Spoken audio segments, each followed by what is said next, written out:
فأنا ناصح لإخواني بالصدع بالحق تبيض وجوههم. السكوت في مسألة الحزبية يضرها، فاصدع بما تؤمر وأعرض عن المشركين. سلامي على دماج ورجالها والشيخ يحيى ودار العلم يا سعد بانيها. بسم الله الرحمن الرحيم. إن الحمد لله نحمده ونستعينه ونستغفره ونعوذ بالله من شرور أنفسنا وسيئات أعمالنا. من يهده الله فهو المهتدي ومن يضلل فلن تجد له وليا مرشدا. أشهد أن لا إله إلا الله وحده لا شريك له إقرارا به وتوحيدا، وأشهد أن محمدا عبده ورسوله عليه الصلاة والسلام تسليما مزيدا. أما بعد،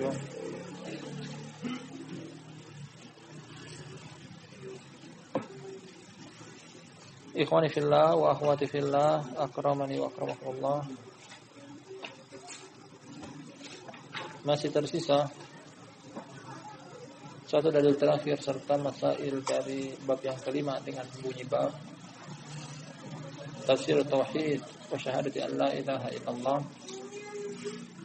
dari kajian rutinitas kita pada maghrib isya pada kitab tauhid alladhi huwa haqqullahi 'alal 'abid milik Al-Imam Al-Mujaddid Asy-Syaikh Muhammad Ibn Abdul Wahhab An-Najdi At-Tamimi rahmatullahi alaih.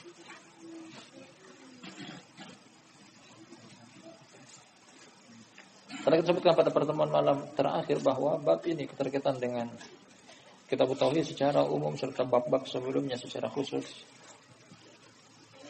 Dari beberapa sisi, pertama bahwa bab yang keempat, bab terakhir sebelum ini menjelaskan bahwasanya para pelaku tauhid memiliki kewajiban dari sisi tauhid untuk mendakwakannya, untuk mendakwakan tauhid. Bab ini datang sebagai penjelasan bahwasanya apa saja materi yang hendaknya dijadikan sebagai bahan untuk dakwaan, dalil-dalil yang ada dalam bab ini. Kemudian sisi yang kedua juga bahwasanya barakallahu fikum, sebagian orang mengaku telah mengamalkan tauhid sampai pada bab yang keempat. Hanya saja ternyata bab ini dia menerangkan bahwasanya sebagian orang tauhidnya mungkin hanya sekedar pengakuan, dikarenakan banyak belum memahami tentang tafsir tauhid, tafsiran tabyin, penjelasan tentang tauhid dengan sebaik-baik mungkin. Makanya datang bab ini sebagai susunan.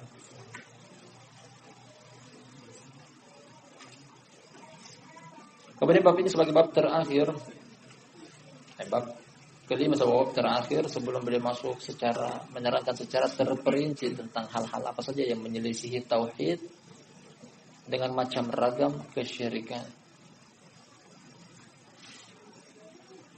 Kita akan mendapati masail dari dalil-dalil dalam bab ini. Beliau pun menerangkan. Kita akan selesaikan masih dari satu dalil berupa hadis setelah kita baca pada pertemuan malam sebelumnya 4 ayat sekaligus dari 4 surat yang berbeda. Kata sang penulis Asy-Syaikh Abdul Husain Muhammad bin Abdul Wahhab rahimahullah taala, masih pada halaman yang ke-24. Wa fi sahih an Nabi sallallahu alaihi wasallam annahu qala, dalam sahih ini ada hadisnya sahih.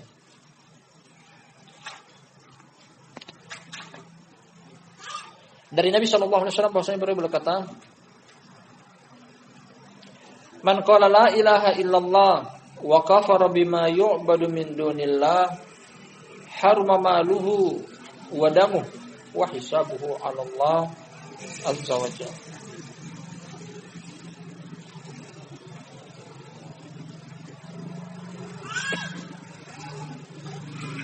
Yang artinya kata Nabi sallallahu alaihi wasallam, barang siapa yang mengucapkan kalimat la ilaha illallah, tiada sembahan yang berhak disembah kecuali Allah, serta mengingkari segala sesuatu yang disembah selain Allah. Ini syarat. Syarat la ilaha illallah bermanfaat apabila mengingkari apa yang disembah selain Allah seluruhnya. Apa yang didapati dari keutamaan telah mengucapkan kalimat la ilaha illallah? Harum maluhu wa damu. Haram darahnya untuk ditumpas. Haram hartanya untuk dirampas. Artinya dia bagian dari kepada kaum muslimin yang haram darah dan hartanya. Wa hisabuhu 'ala Allah azza wa jalla. Adapun penghitungan dia dengan Allah Subhanahu wa taala. Potongan hadis terakhir ini. Nah, berkaitan dengan isi hati, karena seseorang telah mengucapkannya, kita hukum zahir seperti ini. Adapun isi hati dia, apakah dia ucapkan dalam keadaan jujur atau dusta seperti orang munafik, kita serahkan kepada Allah tentang isi hati dia, dan kita hukumi secara zahir.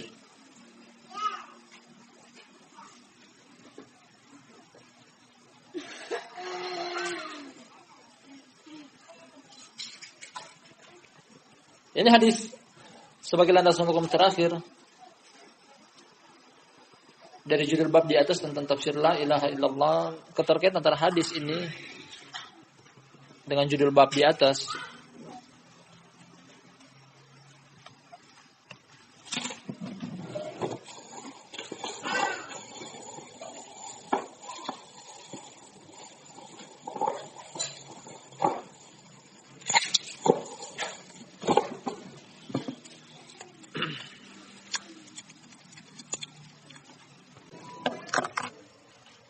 keterkaitan antara hadis ini dengan judul bab di atas dari sisi barakallahu fikum bahwasanya la ilaha illallah akan bermanfaat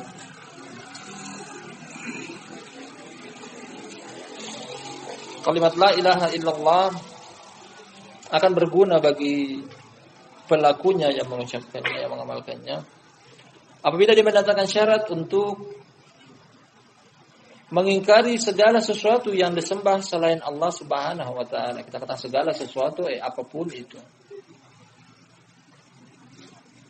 Kalau tidak kalimat la ilaha illallah tidak akan bermanfaat karena dia mengucapkannya. Nah, jadi hadis ini termasuk bayan, penjelasan atau tafsir akan kalimat tauhid la ilaha illallah.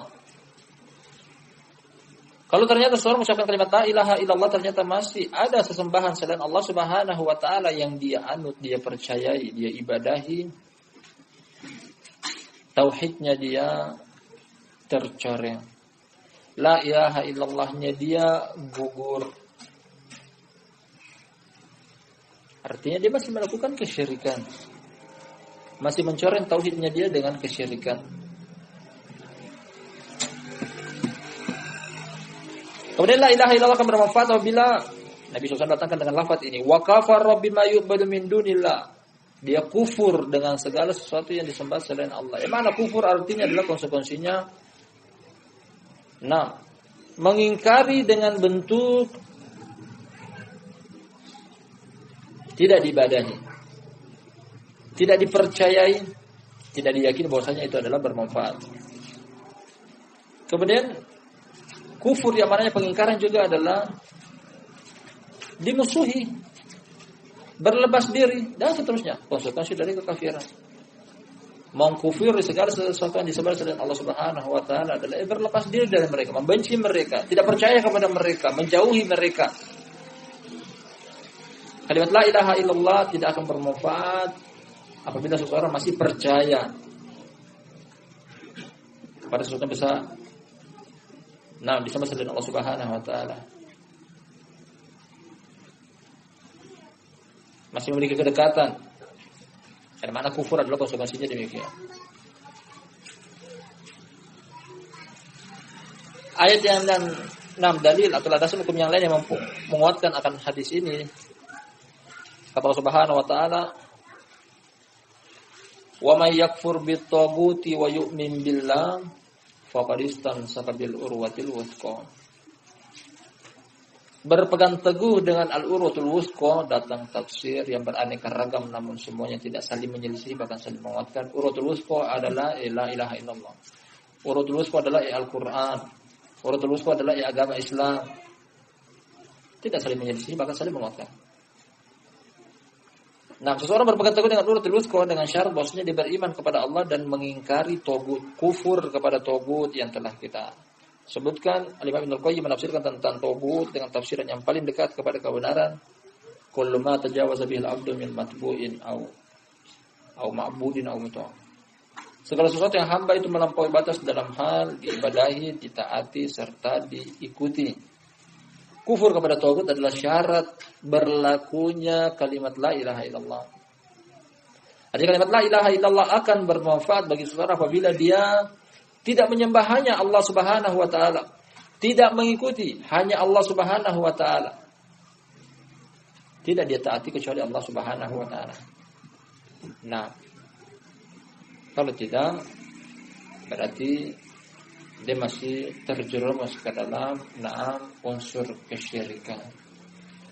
Tauhidnya dia tercoreng. Tabarakallahu fikum dengan 5 ayat ini atau 5 dalil ini berupa 4 ayat sekaligus 1 hadis. Beliau maksud dengan rentetan dalil-dalil ini tentang penjelasan singkat akan makna tauhid, tafsir tauhid, seperti inilah tauhid. Yang merupakan bahan materi bagi pendakwa kepada tauhid. Yang merupakan penyempurna dalam penjelasan tentang seperti inilah hakikatnya tauhid, sejatinya tauhid. Yang merupakan penyempurna bahwasanya seseorang itu akan memurnikan tauhid dengan meninggalkan hal-hal yang mencoreng tauhid apa yang disebutkan dalam 5 landasan hukum ini. Kita baca masailnya. Beliau sendiri akan menerangkan tentang maksud dari bab ini dari masail fikih atau pemahaman dari judul bab yang disusul dengan dalil-dalil ayat dan hadis ada pada penyebutan masailnya. Ya, masa kita semacam 6 pelajaran yang bisa dipetik dari kesimpulan bab. Kata sang penulis semoga Allah merahmati beliau, wa syarhu hadhihi tarjama ma ba'daha minal abwab. Penjelasan tentang bab ini serta bab-bab yang akan datang setelahnya. Jadi kita katakan bahwasanya bab yang kelima ini adalah bab akhirnya menyinggung tentang materi tauhid secara khusus, akan datang pada bab yang setelahnya, bab yang ke-6 masuk tentang lawan dari tauhid, yakni kesyirikan. Beliau sebutkan dalam bab per bab secara terperinci bahwa termasuk kesyirikan adalah perbuatan ini, termasuk kesyirikan adalah perbuatan ini, termasuk kesyirikan adalah perbuatan ini. Jadi bab ini semacam bab penutup tentang materi tauhid, setelahnya menyinggung tentang lawan dari tauhid, ini kesyirikan.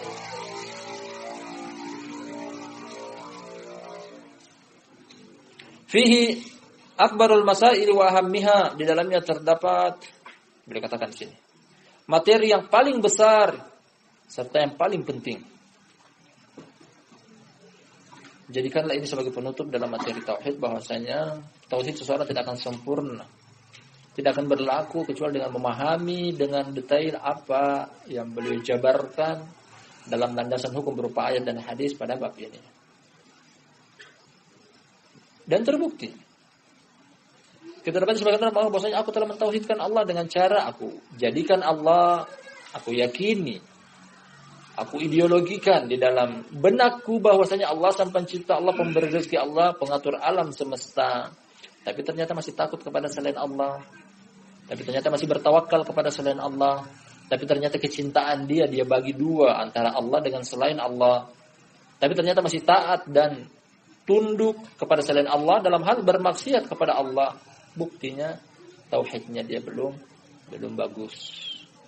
Nah, makanya beliau katakan begitu banyak orang yang terjerumus dalam hal ini.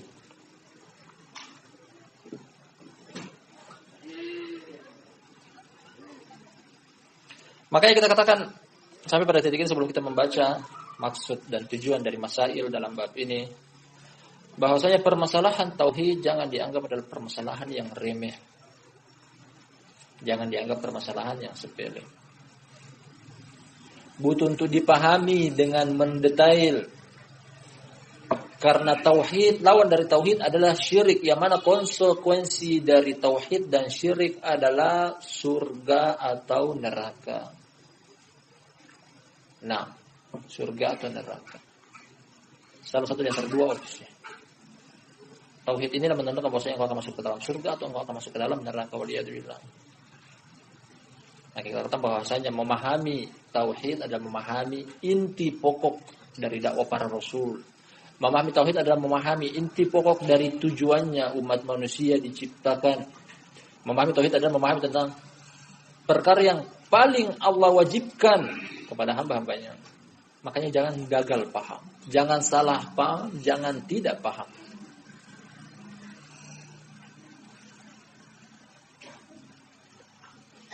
Kalau fihi akbarul masail wa ahammiha, di dalam bab ini terdapat materi yang paling besar serta yang paling penting. Paling besar untuk dipelajari, paling besar untuk dipahami, paling besar untuk diamalkan, paling besar untuk didakwakan. Paling penting untuk dipelajari, paling penting untuk dipahami, paling penting untuk diamalkan, paling penting untuk didakwakan. Apa yang dimaksud? Wahya tafsirut tauhid wa tafsirus syahadat. Nah, wa tafsirus syahadat. Maksudnya adalah yang paling penting adalah tentang penjelasan akan tauhid serta penjelasan tentang kalimat syahadat.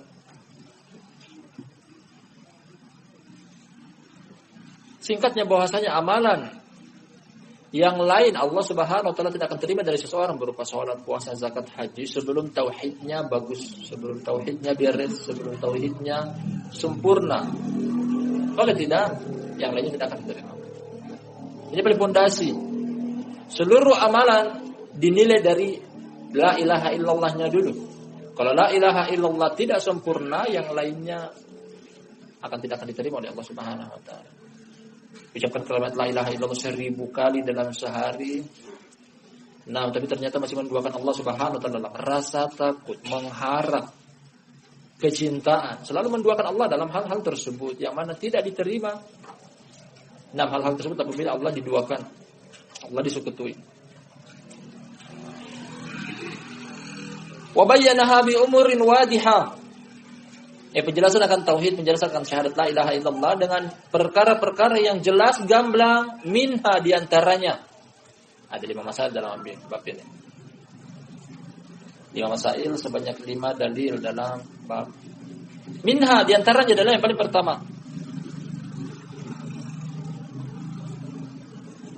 Ayatul Isra bayyana fiha ar-radda 'alal musyrikin alladziina yad'uuna shalihin. Kita artikan dulu ini sebelum pada kalimat setelah titik 2. Paling pertama adalah di antara penjelasan akan tauhid, penjelasan akan syahadat la ilaha illallah.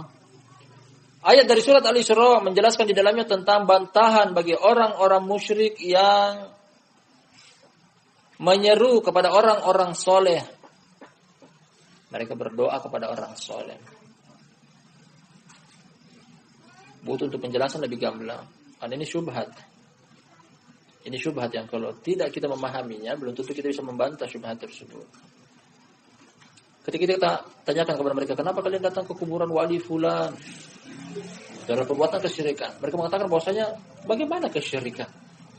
Ini adalah orang soleh memiliki kedudukan di sisi Allah Subhanahu wa taala. Kita orang yang lemah, kita orang yang rendah, banyak kesalahan, banyak dosa. Kalau langsung minta kepada Allah Subhanahu wa taala belum tentu diterima. Kita datang ke orang-orang soleh. Orang soleh memiliki kedudukan. Yang mudah-mudahan doa kita disampaikan oleh mereka kepada Allah Subhanahu wa taala. Kan bagus, kan baik menurut akal pikiran mereka. Mereka hanya mendekatkan kita kepada Allah Subhanahu wa taala. Perhatikan tentang syubhat. Nah, yang kalau orang kalau memiliki landasan pemahaman tentang tauhid, maka katakan betul juga ya. Nah, engkau betul. Akhirnya membenarkan apa yang salah. Perkara ini juga merupakan perkara yang paling pertama kali Allah Subhanahu wa taala dimaksiati dengan maksiat yang paling besar kesyirikan di permukaan bumi. Akan datang juga nanti pada bab yang setelahnya dalilnya bahwa dalam hadis Ibnu Abbas dalam Sahih Bukhari, dibawakan juga oleh Imam Ibnu Katsir dalam tafsir perkataan Allah Subhanahu wa taala, "Wala tazarunna waddan wala suwa'an wala yaghutsa wa ya'uqa wa nasra." Dan seterusnya. Dalam hadis tersebut disebutkan bahwasanya 10 generasi pertama dari anak cucu Adam mereka berada di atas tauhid yang murni. Generasi yang ke-11 tepatnya pada kaumnya Nabi Nuh, mulailah masuk pertama kali kesyirikan di permukaan bumi. Berasal dari mana? Perhatikan, dari orang-orang soleh. Nah, di zaman tersebut ketika sebagian orang mungkin jauh dari agama Allah Subhanahu wa taala, melakukan maksiat kepada Allah Subhanahu wa taala, menyelisih syariat Allah Subhanahu wa taala, akhirnya ada 5 orang soleh yang selalu mengingatkan mereka, "Wahai fulan, jangan bermaksiat, wahai fulan, jangan melakukan perbuatan yang menyelisih syariat Allah Subhanahu wa taala." 5 orang soleh yang Allah sebutkan nama mereka dengan jelas dalam surat Nuh, Wad, Suwa, Yaghus, Ya'uq dan Nasr. Nah, dan orang ini berjasa kepada generasi zaman tersebut. Disebutkan bahwa mereka adalah 10 generasi pertama dari anak cucu Adam. Akhirnya ketika 5 orang ini Allah Subhanahu wa taala wafatkan, tiadakan, mereka meninggal dunia. Nah, muncul generasi berikut yang tidak berjumpa dengan 5 orang ini, akhirnya mereka melakukan maksiat, melakukan perbuatan menyelisih syariat Allah Subhanahu wa taala. Mulailah syaitan membisikkan ke dalam hati-hati mereka, telinga mereka mengatakan bahwasanya dahulunya bapak-bapak kalian apabila jauh dari agama Allah Subhanahu wa taala, ada 5 orang ini yang selalu mengingat mereka. Makanya, biar engkau pun masih mengenang jasa-jasa mereka, mengingat akan kesolehan mereka, buatkan monumen dengan wujud 5 orang soleh ini, agar kalau kalian jauh dari agama Allah Subhanahu wa taala, datang mendekat kepada patung-patung tersebut dengan wujud 5 orang soleh ini, kalian menjadi dekat kepada Allah Subhanahu wa taala. Mereka pun mengikuti bisikan syaitan tersebut. Dibangunkan 5 monumen patung dengan bentuk 5 orang soleh tersebut. Awal perkara barakallahu fikum bahwasanya hal ini sesuai dengan apa yang mereka rencanakan, hanya sekedar mengingat. Ketika mereka jauh dari agama Allah Subhanahu wa taala, mereka mengingat bahwasanya di sana ada patung orang soleh yang selalu mengingatkan nenek moyang kita, bapak-bapak kita. Nah, akan agama Allah Subhanahu wa taala. Tujuan pertama dibangunkan patung tersebut sesuai dengan yang direncanakan. Allah Subhanahu wa taala tiadakan generasi pertama yang membangun patung tersebut. Generasi demi generasi hilang jauh dari masa awal dibangunnya monumen tersebut. Kemudian muncul generasi berikutnya yang tidak mengetahui tentang tujuan muasal dibangunnya patung tersebut. Lagi syaitan membisikkan ke dalam dada mereka, hati-hati mereka, telinga-telinga mereka mengatakan bahwasanya dahulunya kalau terjadi paceklik, musim kemarau, tidak turun hujan, bapak-bapak kalian, nenek moyang kalian datang kepada patung tersebut meminta kepada mereka. Mereka adalah orang soleh, silakan minta kepada mereka. Di sini terjadi pertama kali kesyirikan di permukaan bumi. Kita ambil pelajaran dari kisah yang datang dari Ibnu Abbas radhiyallahu anhu tersebut, bahwa asal muasalnya mereka menjadikan orang soleh hanya perantara. Ujung-ujungnya Allah dilupakan karena setiap kali mereka minta terpenuhi apa yang mereka inginkan. Akhirnya mereka lupa kepada zat yang memberikan rezeki tersebut, yakni Allah Subhanahu wa taala. Mereka lupa dengan tujuannya. Mereka beribadah kepada perantara, dan ini adalah orang-orang soleh, dan ini selalu terjadi. Ini selalu terjadi. Bahkan kalau kita menengok bahwasanya seluruh kesyirikan atau mayoritasnya terjadi karena gulu terlalu berlebih-lebihan kepada orang-orang soleh. Terlalu berlebih-lebihan kepada orang-orang soleh.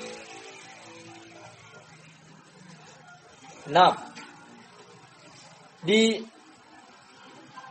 zaman jahiliyatul Arab, sebagian bangsa Arab dahulunya mereka pernah menyembah para malaikat. Yang Allah sebutkan dalam surat An-Najm, kata Allah Subhanahu wa taala, "Afara'aitumul Lata wal Uzza wa Manata tsalitsatal ukhra."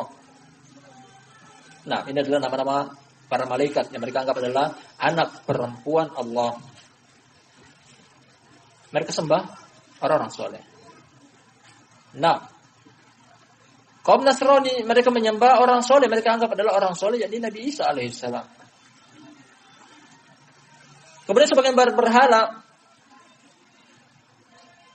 Sebabnya itu dalam sebagian tafsir tentang Al-Lat yang mereka jadikan sebagai sembahan, kemudian mereka juluki dengan nama Lat.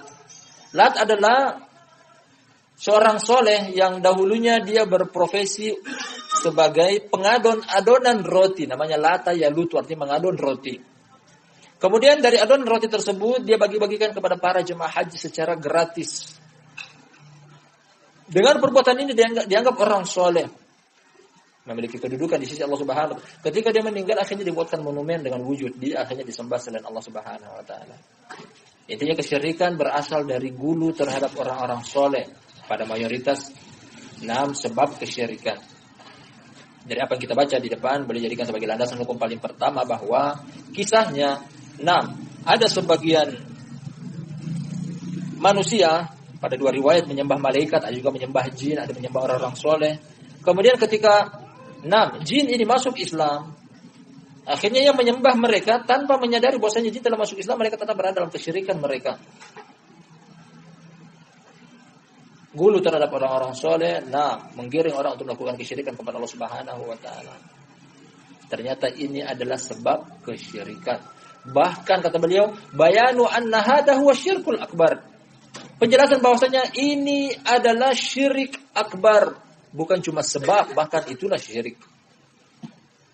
Kata Allah Subhanahu wa taala dalam Al-Qur'anul Karim, "Ma na'buduhum illa liyuqarribuna ilallahi zulfa." Orang-orang syirik, orang-orang musyrik ketika ditanya, "Kenapa kalian menjadikan orang-orang soleh?" Diminta selain Allah Subhanahu wa taala, mereka menjawab, "Ma na'buduhum," kita tidak beribadah kepada mereka, "illa liyuqarribuna," kecuali untuk mendekatkan kami kepada Allah zulfa, sedekat-dekatnya. Ini alasan mereka. Kita adalah hamba yang lemah, hamba yang hina, hamba yang dina, tidak memiliki kedekatan dengan Allah. Orang-orang inilah memiliki posisi dan kedekatan dengan Allah. Kita minta dengan perantara mereka. Ujung-ujungnya Allah dilupakan, selalu minta kepada orang-orang soleh ini. Dan begitu banyak kita jumpai dan kita dapati, kita saksikan dengan mata kepala kita, kita dengar dengan telinga kita bahwa sebagian orang ketika menziarahi kuburan wali fulan, mereka selalu mengambil entah itu tanah dari kuburannya, menganggap berkah. Atau ada sumur berisikan air, mereka ambil air tersebut dijadikan sebagai alat untuk penyembuhan. Wah, apa bedanya dengan sumur-sumur yang lainnya?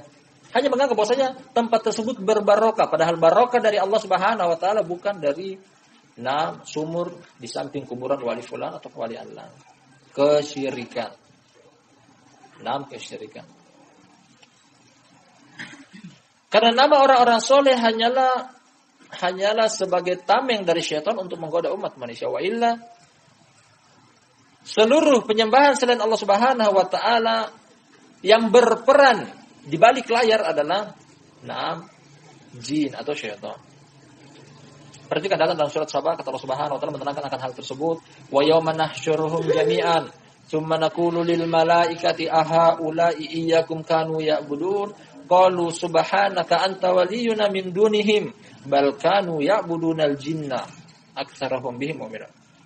Kata Allah Subhanahu wa taala, ketika kami kumpulkan mereka, para malaikat yang disembah selain Allah Subhanahu wa taala oleh sebagian kaum jahiliyah bangsa Arab dan orang-orang yang menyembah para malaikat. Allah tanyakan kepada para malaikat, apakah betul kalian dulu memerintahkan orang-orang ini untuk menyembah kalian, para malaikat? Allah tanyakan kepada para malaikat, apakah memang betul kalian yang mengajak manusia menyembah kalian? Mereka menjawab, subhanak. Maha suci engkau. Para malaikat menjawab demikian, maha suci engkau. Artinya mereka mensucikan Allah dan menafikan hal tersebut. Jawaban dari para jin dengan selengkapnya, balkanu ya'budunal jinna. Maksud kami jawaban dari para malaikat, balkanu ya'budunal jinna aktsarahum bihim mu'minun. Bahkan yang mereka sembah adalah jin. Mereka menjadikan nama para malaikat hanyalah tameng wa ilah yang berperan aktif di dalam. Hal tersebut adalah jin. Bahkan ini Allah telah wanti-wanti dalam Al-Quran pada surat Yasin. Allah telah mengatakan dengan jelas jauh sebelum jauh ketika Nabi Adam Allah Subhanahu wa taala ciptakan. Kata Allah Subhanahu wa taala, alam a'had ilaikum ya bani Adam alla ta'budu asyaitan. Innahu lakum aduwwum mubin. Kata Allah Subhanahu wa taala, bukankah kami telah mengambil sumpah janji dari kalian wahai anak cucu Adam, janganlah menyembah syaitan. Hakikatnya syaitan disembah. Demikian juga ketika Nabi Ibrahim alaihissalam membantah bapak dan kaumnya untuk tidak menyembah berhala-berhala, Ibrahim katakan di balik itu adalah syaitan. Ya abati la ta'budi syaitan, inna syaitana kana lirrahmani asiyya. Wahai ayahanda, janganlah sembah syaitan, padahal Azar, bapak dari Ibrahim, serta kaum dari Nabi Ibrahim, yang mereka sembah adalah berhala dengan wujud berhala. Kemudian mereka berikan nama-nama orang soleh dari berhala-berhala tersebut. Hakikatnya Ibrahim mengatakan kalian sembah adalah syaitan. Terbukti dari kisah yang datang dari Khalid bin Walid radhiyallahu anhu pada tahun Fathu Makkah, tahun ke-8 Hijriah, yang Allah bukakan kembali kemenangan dari kota Makkah kepada kaum muslimin. Nabi SAW ketika masuk ke kota Makkah, beliau berhasil mengobrak-abrik, meluluh lantakkan berhala dengan jumlah 360 berhala di sekitaran Ka'bah. Ini baru sekitaran Ka'bah, belum kota Makkah secara keseluruhan dengan jumlah 360 berhala. Pada kota-kota lain di sekitaran kota Makkah, Nabi SAW mengutus beberapa orang sahabat termasuk Khalid bin Walid untuk menghancurkan patung Hubal. Patung Hubal, ada dua riwayat mengatakan bahwasanya dia adalah sebuah patung dengan nama Hubal. Ada yang mengatakan Hubal adalah pohon, semacam pohon yang rindang, yang rimbun. Kemudian diberikan pagar, dipasangkan kelambu, diberikan juru kunci untuk menjaga dan merawat pohon tersebut. Intinya orang-orang musyrik meminta berkah dari berhala tersebut. Nabi SAW mengutus Khalid bin Walid untuk menghancurkan berhala tersebut. Dia datang. Khalid bin Walid menghancurkan patung tersebut sesuai dengan perintah dari Nabi SAW. Dia obrak-abrik, dia hancurkan, dia luluh lantakkan, samakan dengan rata. Dia pulang ke Nabi SAW melaporkan, ya Rasulullah, qad fa'altu. Wahai Rasul, aku telah lakukan sesuai dengan perintah engkau. Apa yang dijawab oleh Nabi SAW? La ma fa'alta syai'an irji. Tidak, engkau belum melakukan sesuatu. Kembali. Dia terheran-heran. Apa yang belum aku lakukan? Aku sudah ratakan dengan tanah. Aku sudah hancurkan. Hanya saja tidak ada kelonggaran untuk membantah Rasulullah SAW. Akhirnya dia kembali ke tempat yang tadi dia katakan dia telah mengobrak-abriknya. Dan betul ternyata dia dapati dari balik berhala yang sudah hancur tersebut ada sosok wanita berambut panjang, telanjang, berkulit hitam. Itulah selama ini yang disembah oleh orang-orang musyrik. Kemudian kata Khalid bin Walid radhiyallahu anhu, tilka Hubal. Itulah Hubal yang selama ini disembah. Jadi bukan cuma sekedar berbahan bebatuan ataupun pepohonan, tapi yang berperan di balik itu adalah syaitan. Yang berperan di balik itu adalah jin. Wa illa wujud itu hanyalah di pandangan mata kita. Jadi segala sesuatu disembah oleh Allah Subhanahu wa taala dengan bentuk apapun itu. Itu adalah taswilatus syaitan, bisikan-bisikan syaitan. Syaitan yang berperan aktif di dalam kesyirikan tersebut.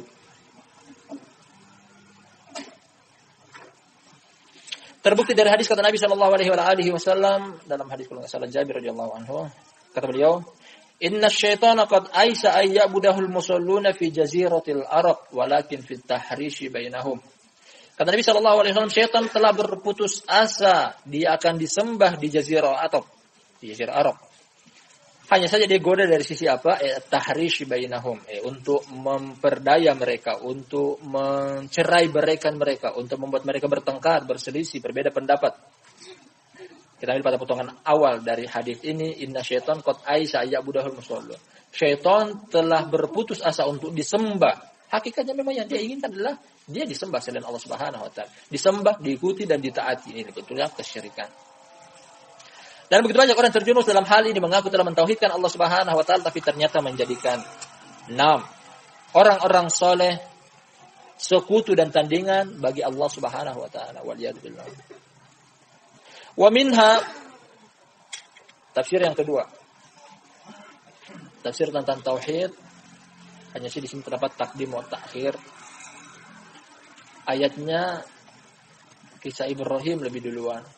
Setelah itu kisah tentang alim ulama dan ahli ibadah. Namun pada masail beliau balik. Labas. Tidak mengapa. Wa minha pada tafsir tauhid yang kedua adalah ayatul bara'ah. Ayat dari surat At-Taubah. Perhatikan. Surat At-Taubah pada urutan yang ketiga. Dari susunan dalil-dalil. Tapi ketika datang masail boleh jadikan sebagai masail yang kedua. Bara'ah yang namanya dari surat At-Taubah. Nama lainnya juga adalah surat Al-Fatihah. Surat yang membicarakan tentang rahasia orang-orang munafik. Bayyana fiha anna ahlal kitab ittakhadhu ahbarahum wa ruhbanahum arbaban min dunillah wa bayyana annahum lam yu'maru illa bi ayya'budu ilahan wahida. Kita artikan sampai di sini. Ayat surat Al-Baqarah atau Taubah menjelaskan di dalamnya tentang bahwa ahlul kitab mereka menjadikan alim ulama serta ahli ibadah mereka tandingan-tandingan selain Allah. Mau disamaratakan antara nama Allah dengan alim ulama dan ahli ibadah. Samaratakan dalam hal apa? Dalam hal ketaatan. Padahal kata beliau di sini, tidaklah mereka diperintahkan kecuali untuk beribadah kepada satu sesembahan saja. Beribadah kepada Allah Subhanahu wa taala satu-satunya. Ini perintah dari Allah kepada mereka, perintah dari utusan Allah kepada mereka. Tapi ternyata terjadi kesyirikan dari sisi mereka taat kepada selain Allah dengan tujuan untuk menyelisihi syariat Allah. Ma'ana tafsiruha alladhi la iskala fihi ta'atul ulama wal ubad fil masyiyah la du'a'uhum iyyahum. Bersama dengan itu bahwasanya tafsir tentang ayat dari surat At-Taubah ini yang tidak ada keraguan di dalamnya bahwa taat kepada ulama dan ahli ibadah dalam bermaksiat kepada Allah Subhanahu wa taala itu yang dimaksud dengan kesyirikan, bukan berdoa kepada mereka, bukan datang kepada pendeta, bukan datang kepada ahli ulama atau ahli ibadah, wahai fulan berikan aku 6 rezeki, berikan aku jodoh, berikan aku hal yang bisa mendatangkan manfaat atau bisa menolak mudarat. Bukan berarti alim ulama kita berdoa kepada mereka. Yang ini dimaksudkan adalah ketika menghalalkan apa yang Allah haramkan. Ketika mereka alim ulama atau ahli ibadah menghalalkan apa yang Allah haramkan atau mengharamkan apa yang Allah halalkan. Artinya dalam menyelisih syariat Allah Subhanahu wa taala dan diikuti, ditaati. Itulah maksud dari kesyirikan. Namanya syirkut ta'ah. Syirkut ta'ah. Yang telah kita jelaskan bahwasanya dalam ayat ini menerangkan tentang alim ulama dan ahli ibadah sebagai contoh paling dekat karena mereka lah yang didengar perkataannya serta diikuti perbuatannya dan masuk di dalamnya segala sesuatu yang dijadikan sebagai pihak yang diikuti dan ditaati. Bahkan seandainya seorang suami taat kepada istri atau kebalikannya istri taat kepada suami dalam hal bermaksiat kepada Allah. Anak taat kepada orang tua atau orang tua mengikuti keinginan anaknya dalam hal bermaksiat kepada Allah. Rakyat mengikuti pemerintah dalam hal bermaksiat kepada Allah, masuk dalam keumuman ayat ini atau materi yang sedang kita kaji. Tergolong kesyirikan.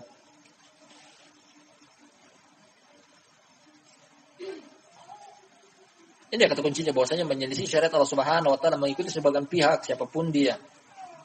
Saya datangkan dengan contoh ini karena pertama waqi'iyah terjadi kenyataan dan terjadi pada kaum Nasrani. Kemudian contoh bahwasanya mereka adalah dalam alim ulama dan ahli ibadah karena mereka yang paling terdepan dalam 6 pihak yang paling memungkinkan untuk bisa merubah syariat Allah Subhanahu wa taala sebagaimana yang terjadi.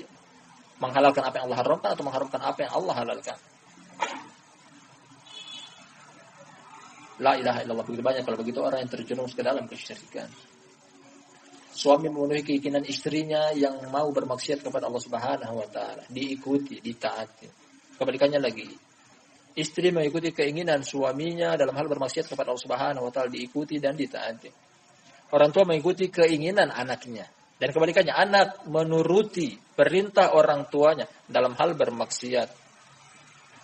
6. Bawahan mengikuti perintah atasannya dalam hal bermaksiat. Sungguh sangat sedikit orang yang akan selamat dari poin yang satu ini. Karena ketaatan selain Allah Subhanahu wa taala diikat dengan ketaatan.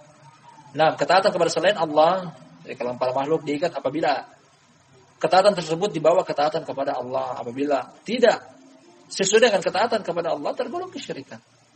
Karena kata Nabi SAW, la ta'ata li makhluk fi ma'siyatil khaliq. Pada suatu kejadian dari perkataan Allah Subhanahu wa taala,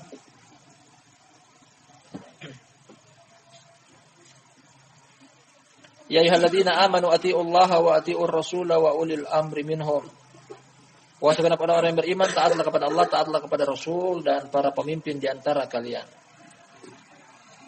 Nabi SAW pernah mengutus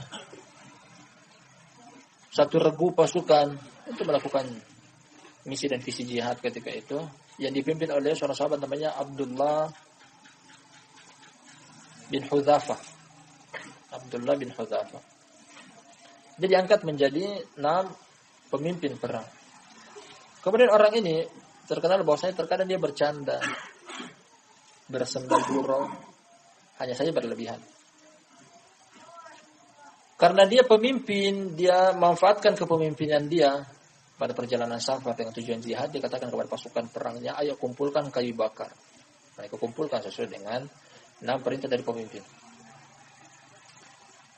Kemudian setelah dia pasukannya mengumpulkan, dia katakan, nyalakan api unggun. Dinyalakan sesuai dengan perintah dari pemimpin. Setelah dikatakan kepada pasukannya, ayo kalian masuk ke dalam api unggun. Aku adalah pemimpin. Kalian tidak boleh untuk tidak taat kepada pemimpin. Nah, sebagian mereka mau masuk, sebagian yang lainnya jangan katakan tidak. Kalau gitu kita akan mati.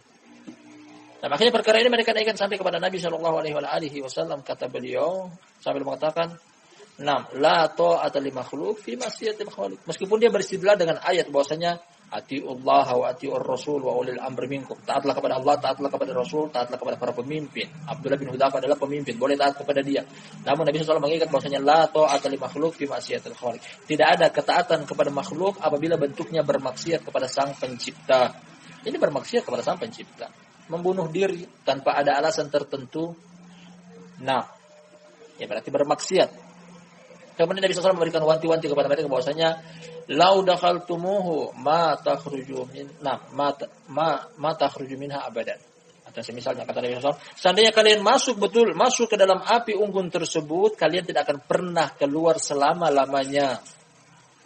Seandainya masuk, namun tidak. Poin penting yang kita ambil dari pelajaran yang barusan kita sebutkan kisahnya, bahwasanya inilah standarisasi bentuk taat kepada pihak-pihak yang boleh kita taat kepada mereka. Rakyat taat kepada para pemimpin, istri taat kepada suami, anak taat kepada orang tua, namun dalam hal ma'ruf, dalam hal kebaikan. Barakallahu fikum. Wa minha, yang ketiga, qaulul Khalil alaihissalam lil kuffar, perkataan Khalil, yani Ibrahim alaihissalam, julukannya adalah Khalil, kepada orang-orang kafir. Orang kafir itu maksudnya adalah bapaknya dia sendiri serta kaumnya. Inni bara'um mimma ta'budun illa alladzi fatarani. Aku berlepas diri dari apa yang kalian sembah kecuali zat yang menciptakan aku, mengadakan aku dari sesuatu yang belum pernah ada. Ya Allah Subhanahu wa taala berlepas diri dari segala sesuatu yang disembah selain Allah kecuali Allah. Hanya menyembah Allah, yang lainnya berlepas diri. Tak peduli dia itu benda mati ataupun benda hidup, dia itu orang soleh ataupun orang toleh, yang bisa dilihat atau kasat mata, seluruhnya berlepas diri dari mereka. Berlepas diri artinya adalah memusuhi mereka, tidak berdekat dengan mereka. Ini konsekuensi dari berlepas diri. Fastathna minal ma'budina rabbah. Ibrahim alaihissalam mengecualikan dari segala sesuatu yang disembah, kecuali Rabbnya, kecuali Allah Subhanahu wa taala yang menciptakannya, yang memberikan dia rezeki, yang mengatur alam semesta. Wa taqara subhanahu anna hadhil bara'ata wa hadhil mu'ala hiya tafsir syahadati alla ilaha illallah. Dan Allah yang Maha Suci menyebutkan bahwasanya berlepas dirinya ini serta loyalitas ini merupakan tafsir dari persaksian la ilaha illallah. Jadi berlepas diri adalah bagian daripada la ilaha illallah.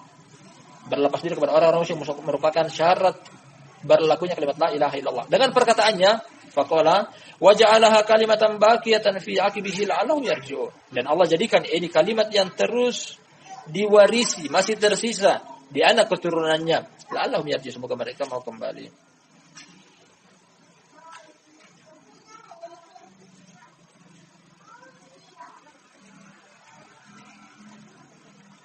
Pada poin yang ini, barakallahu fikum, bahwa tidak akan bermanfaat kalimat la ilaha illallah seseorang, tidak akan bermanfaat tauhid seseorang kecuali dia berlepas dari segala sesuatu yang disembah selain Allah Subhanahu wa taala. Makna dari berlepas diri adalah tidak mendekati mereka, memusuhi mereka, membenci mereka, mengingkari mereka, membuat jarak. Nah, mana baro'a adalah berlepas diri.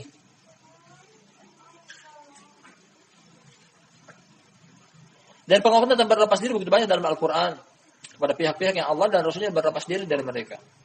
Bara'atum minallahi wa rasulihi ilal ladina ahadtum minal musyrikin.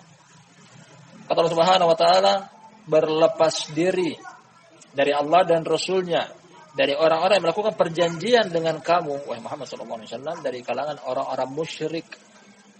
Nah, Nabi sallallahu alaihi wasallam beserta Allah Subhanahu wa taala berlepas diri dari orang-orang musyrik. Nabi Ibrahim alaihissalam juga berlepas diri dari kaumnya yang melakukan kesyirikan. Laqad kana lakum uswatun hasanatun fi Ibrahim wal ladzina ma'ahu idz qala liqaumihim inna bura'a'u minkum. Nah, kami berlepas diri dari kalian. Wa mimma ta'budun min dunillah, dari apa yang kalian sembah selain Allah. Demikian juga Nabi Shallallahu Alaihi Wasallam berlepas diri dari setiap orang kafir yang tinggal di tengah-tengah orang. Berlepas diri dari orang-orang Muslim yang masih tinggal di tengah-tengah orang kafir. Dalam suatu hadis kata Nabi Shallallahu Alaihi Wasallam, "Ana bari'um mimman." Ana bari'um mimman. Asya baina dhahranil kuffar la tara'ana rahuma. Kata beliau, aku berlepas diri dari orang-orang mukmin yang masih tinggal di tengah-tengah orang-orang kafir, yang masih mau tinggal dan tidak hijrah dari negeri orang kafir. Kemudian boleh berikan syarat, la tara'ana rahuma. Jangan sampai terlihat api dari kedua belah pihak. Artinya orang muslim hendaknya berpindah dari orang kafir dan jangan sampai terlihat api mereka berdua. Api yang dijalakan dari kalangan orang-orang kafir jangan terlihat oleh orang muslim. Artinya kalau masih terlihat berarti sangat dekat. Demikian juga kebalikannya. Api dari orang muslim jangan sampai terlihat oleh orang kafir. Kalau masih terlihat berarti sangat dekat. Ya, ungkapan tentang jauh. Begitu jauh. Jangan sampai terlihat asap atau api dari pembakaran dalam urusan rumah tangga mereka. Demikian juga Nabi SAW berlepas diri dari sebagian pelaku maksiat. Khalid bin Walid radhiyallahu anhu, selain dia dijuluki adalah sayfun min suyufillah, pedang dari pedang-pedang Allah. Namun ketika dia melakukan maksiat, Nabi SAW berlepas diri dari maksiat. Khalid bin Walid berita-berita yang sampai dia terlihat garang, ganas, bahkan kepada pasukan sendiri. Dengan alasan inilah Umar bin Khattab menanggalkan dia dari kepemimpinan perang dan diganti dengan Sa'ad bin Abi Waqqas. Pada suatu ketika Khalid bin Walid, karena sebagai pemimpin dia pernah diutus oleh Nabi SAW untuk pada suatu peperangan. Kemudian pasukan perang, terkhususnya sesi dapur, logistik. Mereka turun di satu tempat dan menjadikan basis perkemahan mereka mencari batu untuk sebagai dudukan panci atau periuk. Mereka dapati 3 biji batu yang besar, yang lainnya kecil, tidak bisa digunakan untuk dudukan panci.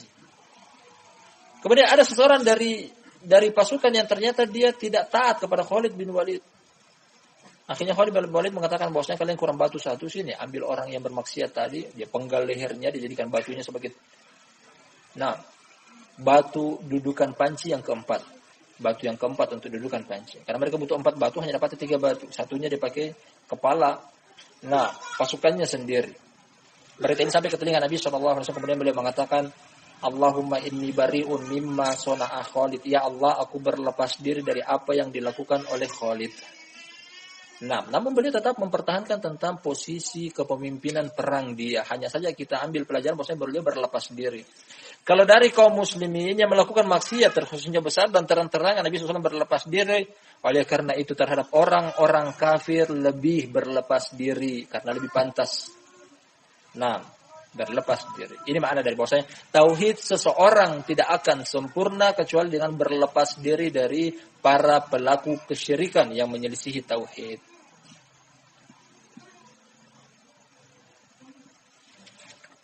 Masih tersisa sekitar 2 masail lagi. Insyaallah kita akan ambil pada pertemuan berikutnya. Ini 3 masail dari 3 ayat di depan. Dan belum kita dapati tentang intinya. Akan datang nanti pada masail yang terakhir atau kesimpulan akhir dari bab ini insyaallah pada pertemuan malam lanjutan. Barakallahu fikum. Kita tutup dengan doa kafaratul majlis. Subhanakallahumma wa bihamdika asyhadu an la ilaha illa anta astaghfiruka wa atubu ilaik.